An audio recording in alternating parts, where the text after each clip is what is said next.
Good evening, Whakala Flahiatu, and welcome to our bulletin of BCN News for tonight. Leading the news, 97% of the eligible population of over 16-year-olds on the island took their first Pfizer vaccine over the past 3 weeks, completing the first phase of the vaccine rollout. A very, very good result, Niue. Well done. The Minister of Health, Honourable Sauni Tongatule, is proud of this number and thanked the people and the workers for achieving this vaccination rate of 97%. Of the eligible population 16 years and over, 97% of the people have turned up for their vaccines. And I think that's an amount that the Minister is quite proud of, particularly for those who have assisted to roll out the vaccine, the health department, and also some other departments. Minister would like to also thank the general Niuean public for the support in turning up to have their first doses. I think this is the first phase. We are going to start on Thursday on the second dose, and we're expecting the same number to turn up over the next 2 weeks. Minister Tongatule said that he was hoping for 100% coverage, but this is a very good achievement for Niue. He thanked the New Zealand government for the continuous support to Niue's vaccination program. The news of Niue's vaccination rate received reactions from regional leaders, including the ambassador of the European Union to the Pacific, Sujiro Sim, who tweeted, "Well done, Niue." The first 32 people on the island to receive the Pfizer vaccine 3 weeks ago received their second dose today. BCN News understands that the Cook Islands achieved 90% vaccination rate after the first dose, but dropped slightly with the second dose. Minister Tongatule wants to encourage everyone to complete the second dose, and the opportunity is still available for those people who have yet to take their first dose if they want to do so. In our other leading story tonight, the report on the review of the Constitution was presented at the last Whanau Kepule earlier this month by the chairperson of the committee, Honourable Olaf Jacobson. Here's more on that story. The report contains the 9 priority articles that the committee selected from the 36 public submissions received last month. Interestingly, the 9 priorities were not read out during the whanau, so the members of the public who would have been listening in did not know what these 9 priorities are. While there was not much discussion on the report at the meeting, the chairperson, Honourable Jacobson, had asked the members to take the report and to discuss it further with their constituencies. However, some members of the whanau felt very strongly that there needs to be more time for an extensive public consultation process. Common Roll member Terry Coe and the member for Lakapa, John Opusiakia, both argued that the people need more time to discuss these priority recommendations from the committee. I still feel that there hasn't been enough dialogue with the VCs, and also because not many people turn up to VC meetings anyhow, that another media should be employed. And I was thinking of a talkback on these particular items we've picked out as the mainstay, and see what the public's conception is of those changes and whether they're interested. I think if there is no interest, I don't think it's worth continue on trying to push this through to the people, because they've got to be interested and take part in it. And I believe that they're not getting enough information and not being allowed to discuss it freely. BCN News was able to obtain a copy of this very brief report by the Constitution Review Committee identifying 9 priorities they selected from the 36 public submissions received in early May. The brief report mentioned that the committee held 2 meetings to deliberate and discuss the 36 submissions received and decided on the 9 priority areas. These 9 priorities selected by the committee include Article 2 in relation to increasing the number of ministers in cabinet. The committee did not achieve a decision and felt the Assembly should decide. Article 4 in relation to changing the title of Premier to Prime Minister. The committee advised to maintain status quo, keeping the title as Premier. In Article 8, in relation to temporary ministers, this was unclear what the proposed changes were in the report, but the committee recommended maintaining the status quo. Article 11, in relation to the allocation of responsibilities to ministers, the committee recommend maintaining status quo. Article 16, in relation to reducing the number of the members of the Whanau Pule, the committee recommends maintaining the status quo, no changes. Article 19, in relation to members disqualified from becoming public servants or interested in government contracts, the committee wants the Whanau Pule to decide on this. Article 22, in relation to the procedures of the Assembly and the standing orders, the committee advice is to maintain the status quo, but also for the Whanau Pule to decide.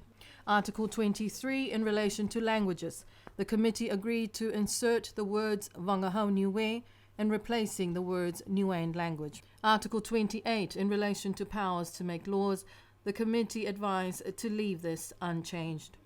The ninth priority change in relation to special provisions with regard to measures affecting Niuean land, the committee recommend to maintain status quo, leaving this unchanged. The report itself lacked clarity between what the committee decided and what was proposed in the 36 submissions. There were no explanatory notes to guide the reader into the substantial issues raised in the submissions and the committee's subsequent deliberations before arriving at their decisions. The content of the report, in effect, declined to support the intentions of the Premier, Honourable Dalton Tangilangi, when he presented this motion in February this year to propose that the Constitution be changed to look at increasing the number of cabinet ministers and changing the title of Premier to Prime Minister. The committee recommended that the title of Premier remains and that the Whanau Pule should decide on whether or not to increase the number of cabinet ministers. The Constitution Review Committee, comprising of 14 members of Parliament, also include 2 advisors, former Minister Billy Talangi and lawyer Sina Heko. Legal advice is also provided by the lawyers from the Crown Law Office. In responding to the tabling of this report earlier this month, the member for Lakapa, John Siakia, reminded the Whanau Pule that the Constitution belongs to the people. It does not belong to the Whanau Pule alone. The government will be considering the option of vaccinating the island's 12 to 15-year-olds, says the Minister of Health. However, the priority right now is to complete the second phase of the vaccine rollout. Minister Tongatule said that the government was informed by the New Zealand Ministry of Health of MedSafe's approval for the Pfizer vaccine to be allowed to be used for this age group, but the government have yet to make any firm decisions on when this will take place. We have received information from MedSafe and particularly the Ministry of Health of New Zealand regarding the approval given for the Pfizer vaccines to be used for the 12 to 15 years age group. However, at the moment, the priority for health is to try and conclude the second dose for the vaccine for the 16 and over, and hopefully we can move on to the age group of 12 and 15. But there's no decision at the moment in terms of when will be this will commence. According to the Statistics Niue Department, there are 141 children from the ages of 12 to 15, 65 girls and 76 boys in this age group who may be eligible for their first dose of the Pfizer vaccine. The government's largest tourism asset, the Scenic Matavai Resort, is getting a boost in support as the flagship resort prepares for when the borders will open up, allowing tourists back into the island. The Scenic Matavai Resort, which was closed to tourists last year, is getting a boost in preparation for the reopening of the borders. One of Scenic's top people is Regional Manager Brett Inkster, who is on the island to lead the transition back into full operation. He spoke to BCN News about why he's here and what is needed to get the resort ready for when tourists are allowed back into the country. My role is to come up and take stock of, the largest tourist asset that Niue has, to obviously first of all look at how the staff are, morale, and also re-resourcing our strategy for the property to reposition it for when the border does actually open. And obviously that's starting to come out quite positive that there is the vaccine rollout that's happening now, so it's really up to the next stage of getting tourists ready and making sure that there's a long road to go through before opening, and if it's in Q4, that would be great. There's obviously haven't had tourists for some time, so there's a lot of retraining, a lot of asset management to do, a lot of procurement of products, equipment, and in a property this size, it actually is very costly to have a property like this sitting empty, and to maintain it. The resort is also expecting their new manager at the end of the month, and one of her priority tasks is to ensure the staff is trained in what is expected of the tourism industry in these COVID-19 times, particularly with housekeeping and visitors' expectations. My role will be also to help facilitate meeting some of the key stakeholders, but also working through a succession plan to open the property when the border does open, and obviously all the protocols. So we're running a whole different protocol with staff training, cleaning of rooms, just the procedures we've got to follow when dealing with guests within the hotel. So that's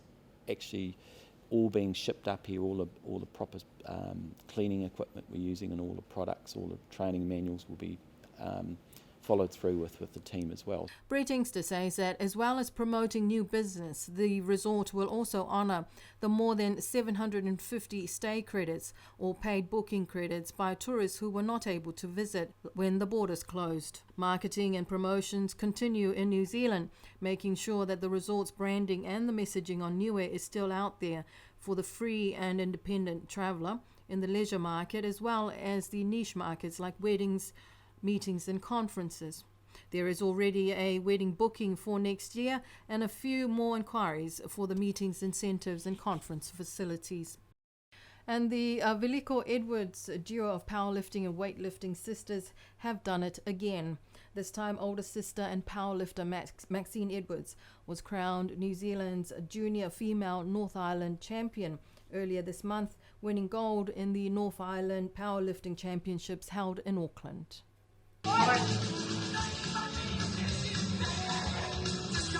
The 19-year-old participated with over 100 other competitors from across the North Island in the 3 days of the North Island Powerlifting Championships held in Auckland. Maxine Edwards competed with 11 other lifters in the 84-plus junior category, winning gold and achieving personal best in the back squat, lifting 190 kilos. Another personal best in the bench press with 87.5 kilos and a personal best in the deadlift with 170 kilos. A combined personal best of 447.5 kilos. Edwards told BCN News that her next goal is to compete in the New Zealand Nationals in August, and she is now focusing on her training. Congratulations to Maxine Edwards, and we wish you all the best as you vie for the national title at the August competitions in New Zealand. In other news, one of the impacts of the COVID pandemic and the closing of borders for us is animal welfare, and something that has been neglected during these COVID times. However, the voluntary rock vets have advised that there are some assistance available at the Department of Agriculture, Forestry and Fisheries until they are able to return to the island. BCN News is aware of growing complaints from people about the number of feral dogs and cats roaming around and being a nuisance. The rock vets, who usually visit every year, are still trying to do what they can, especially to control the breeding of cats and dogs. They have provided hormone tablets for female cats and dogs available at the Department of Agriculture, Forestry and Fisheries for anyone who need them. According to the rock vets, there are clear instructions on each bottle, plus an information sheet for people. It's merely a matter of a tablet a day keeps the boys away.